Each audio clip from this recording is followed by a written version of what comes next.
In the early 90s, Shabba Ranks was on top of the world. With his signature deep voice, electrifying dancehall beats, and anthems that took over the airwaves, he became Jamaica's first Grammy-winning dancehall superstar. Shabba Ranks wasn't just a name, he was a movement, bringing dancehall to an international audience like never before. But then, just as quickly as he rose to fame, his career took a shocking downturn.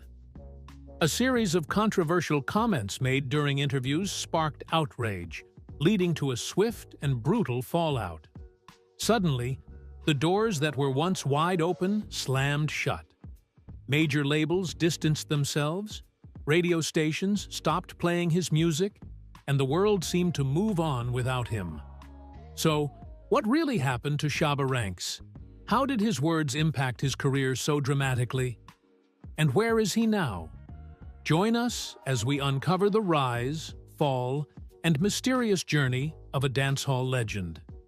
Shabba Ranks, born Rexton Ralston, Fernando Gordon on January 17, 1966, in Sturgetown, St. Anne, Jamaica, raised in Seaview Gardens, Kingston, a community that would later produce several dancehall greats. Shabba grew up in an environment where music was a part of everyday life. His father, Ivan Gordon, worked as a bricklayer but tragically passed away in 1990.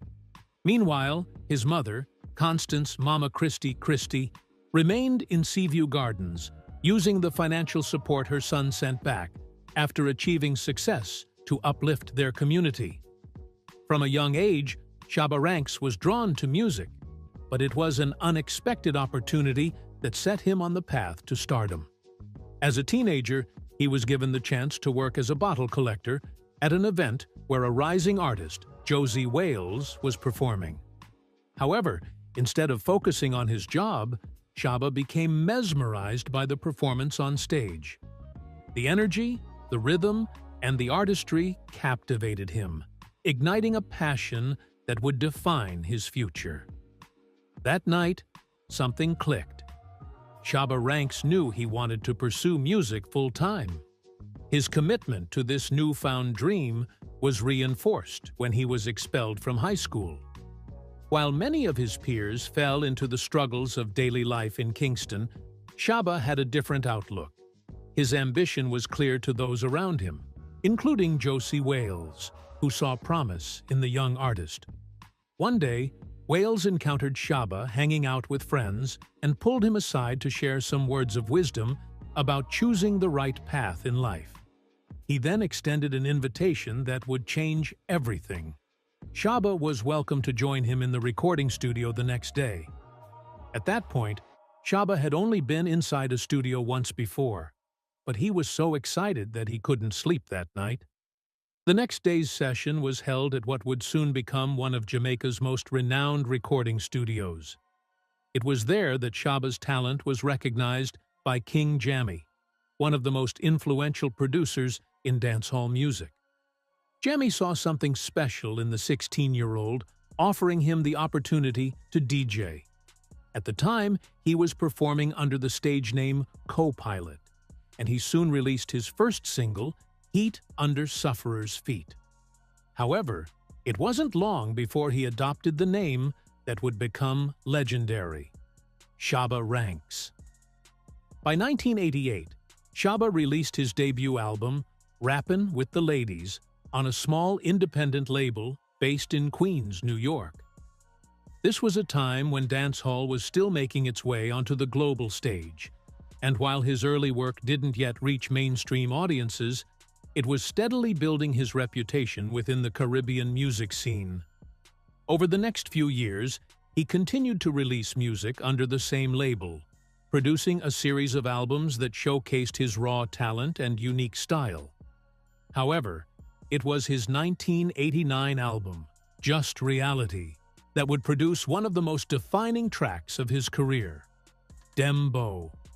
Dembo was more than just a song. It became a foundational rhythm that would later influence reggaeton, a genre that exploded in popularity worldwide. The track's distinctive beat and cadence were adopted by countless artists in the years to come, proving that Shabba Ranks' impact extended far beyond dancehall. But it wasn't just his music that made him stand out. His flashy suits, perfectly manicured eyebrows, and an abundance of gold jewelry gave him a signature look that set him apart from his peers. His deep, commanding voice, paired with trendy beats and infectious melodies, ultimately caught the attention of major U.S. record labels. It wasn't long before Epic Records came knocking, offering Shabba a groundbreaking deal that would take his career to new heights.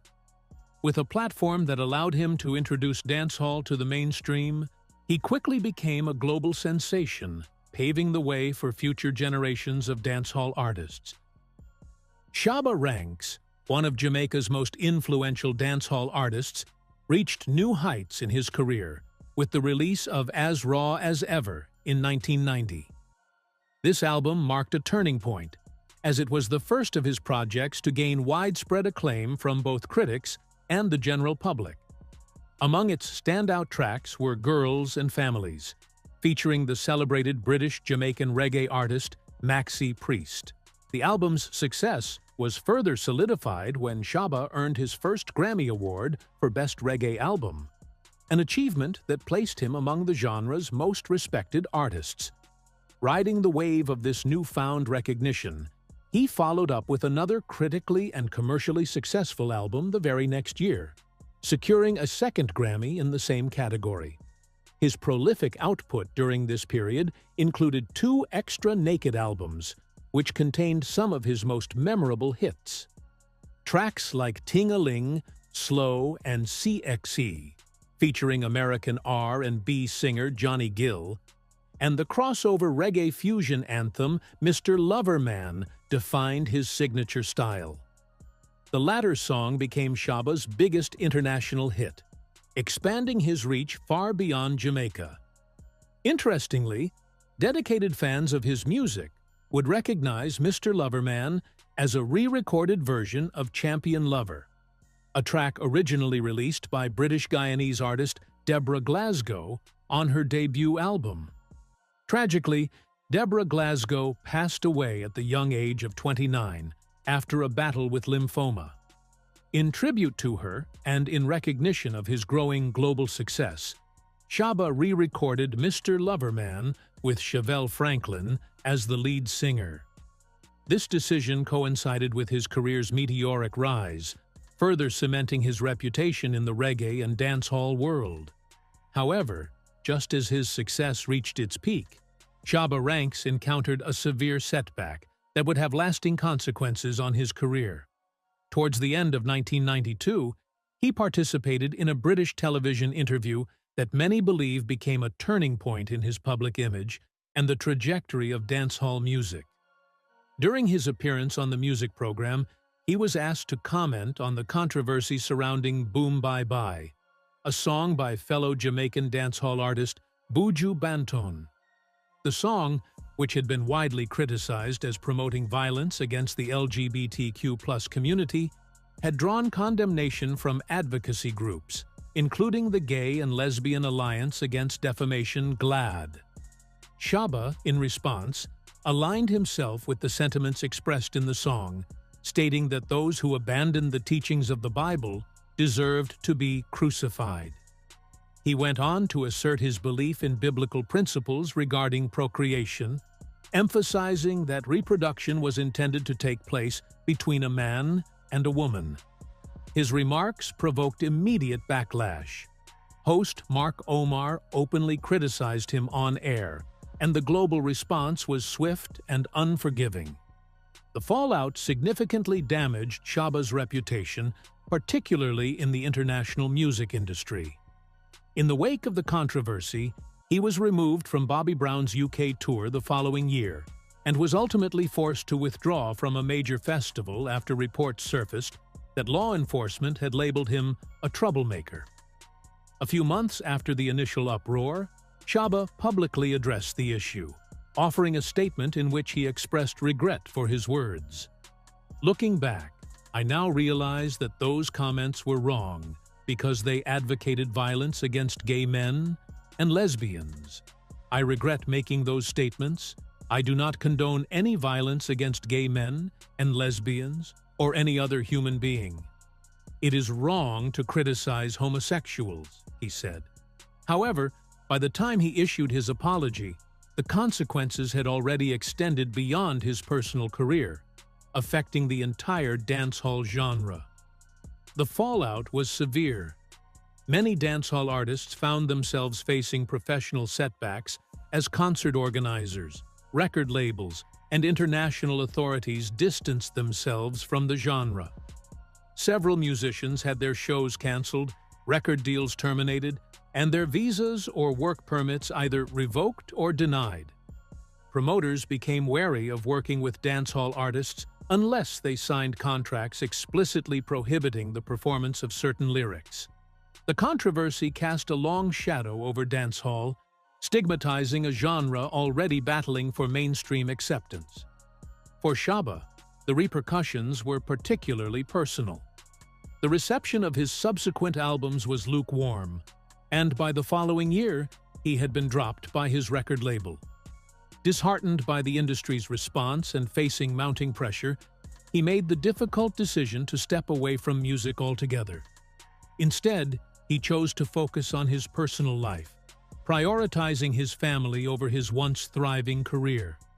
He eventually relocated from Jamaica to the United States, where he dedicated himself to raising his children alongside his wife Michelle, whom he had married in 1992. Years later, when his children were grown, Shabba felt the time was right for a return to music. His comeback began in April 2011 with the release of the single None of Them, which featured both Shabba and Michelle. The following year, he collaborated with Tech and Nine on the track Boy Toy from the rapper's EBAHEP, signaling his intent to re-establish himself in the music industry. In 2013, his name gained renewed prominence when ASAP Ferg referenced him in the hit song Shabba, which paid homage to his legacy. Shabba himself made a cameo appearance in the music video and later joined forces with Migos and Busta Rhymes for the song's remix in November of that year.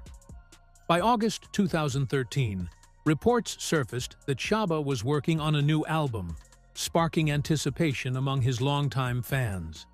However, it wasn't until 2024 that he made a truly notable return to the Jamaican music scene. In April of that year, after more than a decade away, he performed at a special event celebrating Beverly Kelso, the last surviving member of the original Wailers. His presence at the event was a powerful statement, an acknowledgement of reggae and dancehall's rich history and his place within it. Shabba's resurgence continued in August 2024 when he took the stage at the Reggae Land Festival in England, marking his first major UK performance in years. The event was a milestone in his career, as he once again connected with international audiences. Later that year, in November 2024, he performed at the Reggae Love Fest in New York City, further cementing his return to the live music scene. Shabba Ranks, the legendary Jamaican dancehall artist, has cemented his place as one of the most influential figures in the genre. With a reported net worth of nearly $2 million, the Grammy-winning artist has invested in a stunning home that perfectly blends urban sophistication with modern conveniences. Currently residing in New York City, with his wife and two sons, Rexton Jr. and Jawon, Shabba enjoys a home that epitomizes modern urban living while maintaining a classic charm. The spacious 5,000-square-foot residence offers ample room for family life, relaxation, and entertainment. Boasting 5 bedrooms and 3 bathrooms, the home has been designed to provide both comfort and functionality, making it an ideal retreat from the bustling city life. One of the standout features of Shabba's home is its exquisite craftsmanship and architectural details. The property showcases original woodwork that adds a timeless elegance to the interior while modern amenities enhance its functionality. The spacious kitchen, complete with a butler's pantry and walk-in pantry, is perfect for preparing meals and hosting gatherings. The formal dining room provides a sophisticated space for family dinners and special occasions, while the sun-drenched four-season porch offers a relaxing environment to unwind in any weather. For those who enjoy outdoor tranquility, the maintenance-free deck presents a picturesque setting overlooking a beautifully landscaped park-like area adorned with perennials and flower gardens. Externally, the property is as impressive as its interior. It features a detached, heated, and insulated 2-bay garage, a separate 3-bay garage, and a massive 30 by 60 shed, providing ample storage space for vehicles, equipment, and personal projects. Additionally, 3 garden sheds offer further storage options, catering to both practical needs and hobbyists. For those who seek extra space, the property includes an unfinished loft, allowing the possibility of customization to suit personal preferences and needs. Beyond the walls of his luxurious home, Shabba Ranks continues to be a revered figure in dancehall music. His contributions to the genre have paved the way for countless artists, and his success story remains an inspiration to many. From humble beginnings in Jamaica to becoming an international music icon, Shabba's journey reflects determination, talent, and resilience. With space to move, play, and create, the home embodies the essence of comfort, character, and tranquility, qualities that perfectly complement the life and legacy of Shabba Ranks. Shabba Ranks was once a dominant force in dancehall music, bringing the genre to international audiences with his raw energy and signature style. However, his career took a major hit after his controversial comments, leading to a decline in mainstream support. Despite this, his influence on dancehall remains undeniable, inspiring a new generation of artists. So, what do you think? Should Shabba Ranks have been given a second chance, or were the consequences of his words justified? Let us know in the comments, and don't forget to like, share, and subscribe for more deep dives into the rise and fall of music legends.